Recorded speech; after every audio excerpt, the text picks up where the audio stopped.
की इस सभा में मेरी लाज जा रही है।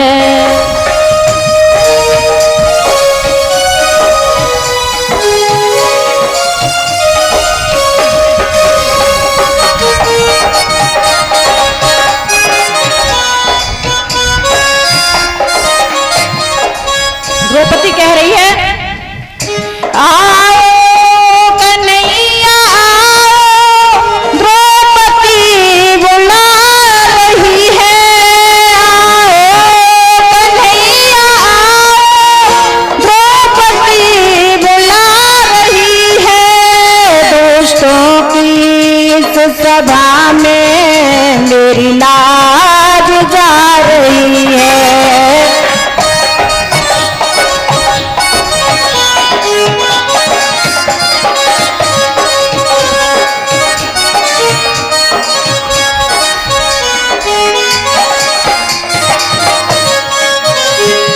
द्रौपदी कहती है, पांचों पति है बैठे गर्दन झुकाए नीचे।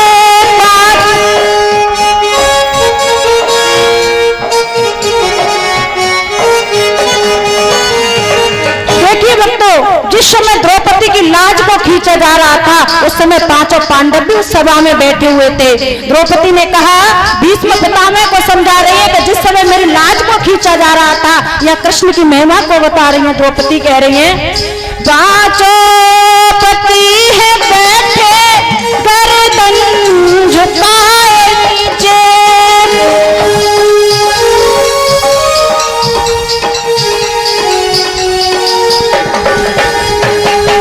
दुशासन दुष्ट पापी मेरा चीर आज खींचे। दुशासन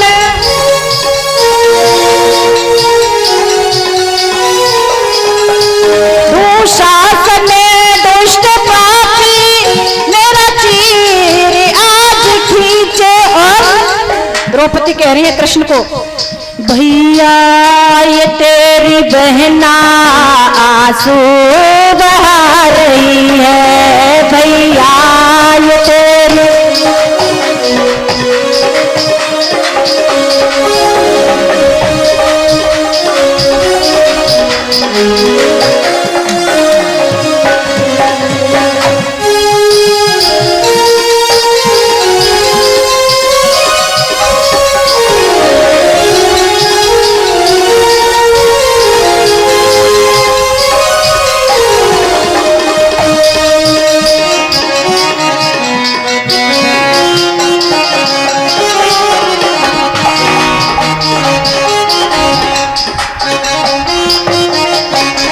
द्रौपदी कह रही है, भीष्म पितामह से, जब भीष्म पितामह बीच उस सभा में सबसे पहले भीष्म पितामह ही बैठे थे।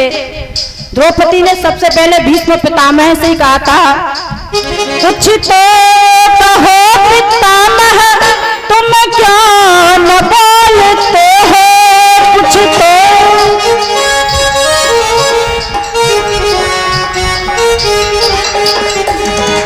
कुछ तो कहो पितामह तुम क्यों न बोलते हो।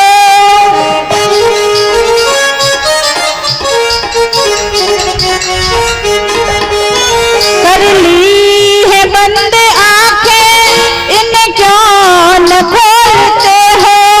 कर ली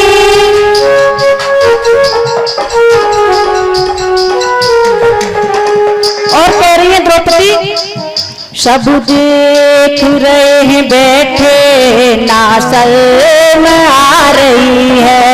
सब देख रहे हैं बैठे ना शर्म आ रही है।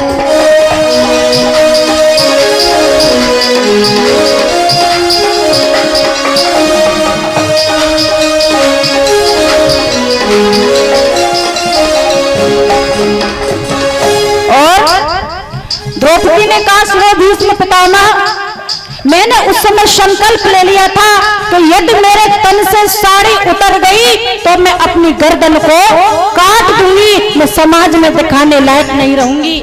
द्रौपदी ने कहा, तन से जो तेरी साड़ी हो जाऊंगी उघारी, तन से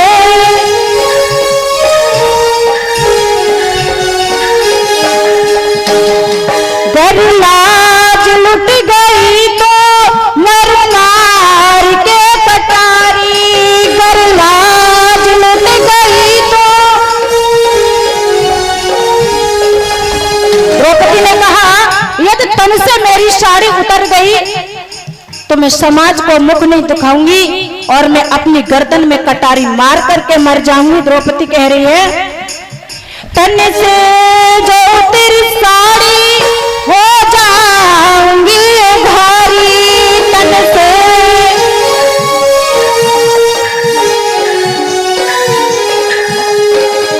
गर लाज लुट गई तो मर मार के कटारी, गर।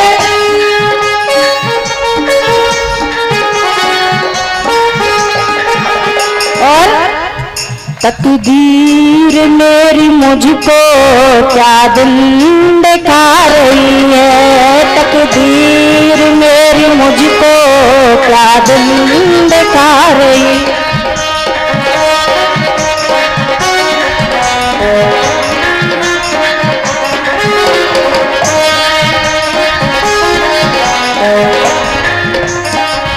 और जैसे ही जब पुकार, देखिए भक्तों, जब तक जीव संसार का सहारा लेता है ना, तब तक भगवान नहीं आते हैं। जब द्रौपदी की साड़ी को जब खींचा जा रहा था, उस समय भीष्म पितामह से भी भीख मांग रही थी कि हे भीष्म पितामह, आप मेरी लाज को बचा लीजिए। और पांडवों से भी कह रही थी कि मैं तो आपकी भार्या हूँ, आप मेरी लाज को बचा लीजिए। लेकिन भगवान के भक्तों, दुर्योधन भी बैठा था।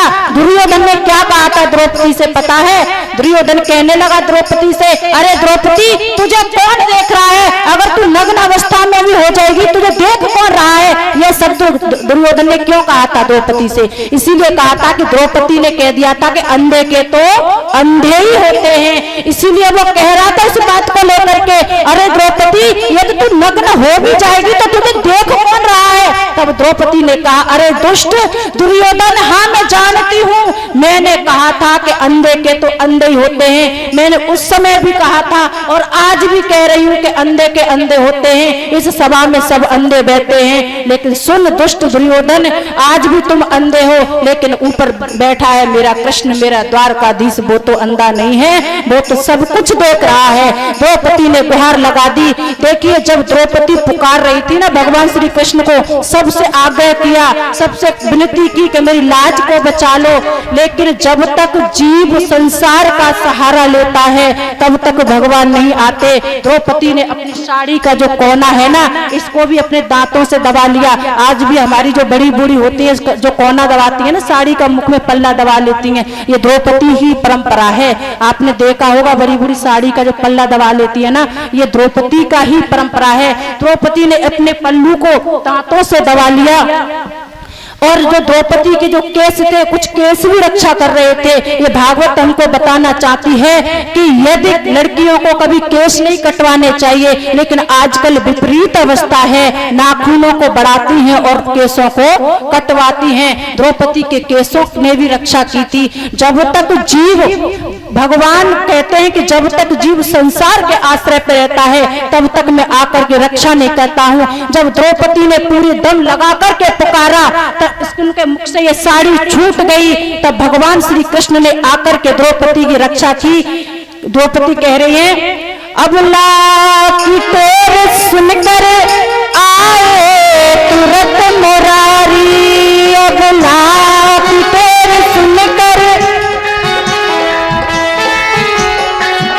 अब लाखी तेरे सुनकर आए तुरंत मुरारी।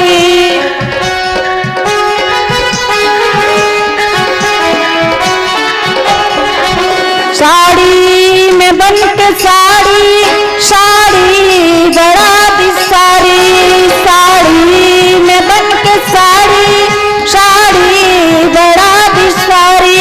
जिस समय साड़ी बढ़ रही थी ना, तो भगवान श्री कृष्ण साड़ी ही बन गए थे। लोग कहते हैं ना कि भगवान के 24 अवतार हुए थे। 24 अवतार नहीं, भगवान के तो निरंतर अवतार ही होते रहते हैं। भगवान ने अपना रूप साड़ी में परिवर्तित कर दिया। उस समय भी भगवान का एक रूप था, साड़ी में जब परिवर्तित हुए, जो साड़ी थी ना, साड़ी का रूप धारण करके ही भगवान ने द्रौपदी की रक्षा की थी। साड़ी में बन के साड़ी साड़ी बढ़ा दी साड़ी, और घटती नहीं ये साड़ी बढ़ती ही जा रही है, घटती नहीं।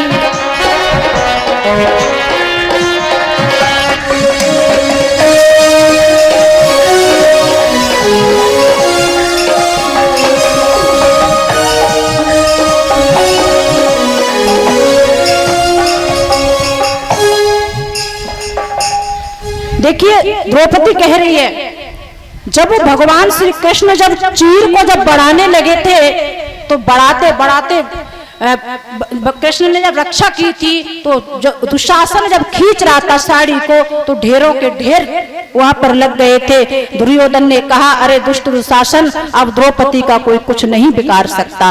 क्यों? तो उसको भी पता पड़ गया कि जिसका रक्षक स्वयं द्वारकाधीश हो, उसका कोई क्या बिगाड़ सकता है। आज द्रौपदी ने जब 5 पांडवों से आग्रह किया, तब लाजमी बची, और भीष्म पितामह से किया। द्रौपदी भीष्म पितामह से ही कह रही है कि भीष्म पितामह, अब आप ये बताइए मुझे कि आप आज कह रहे हो कि आंखों के सामने पाप होते हुए नहीं देखना चाहिए, और जो व्यक्ति आंखों के सामने पाप होते हुए देखता है, तो फिर आप मुझको ये बता दो कि ये महापाप आपने क्यों किया।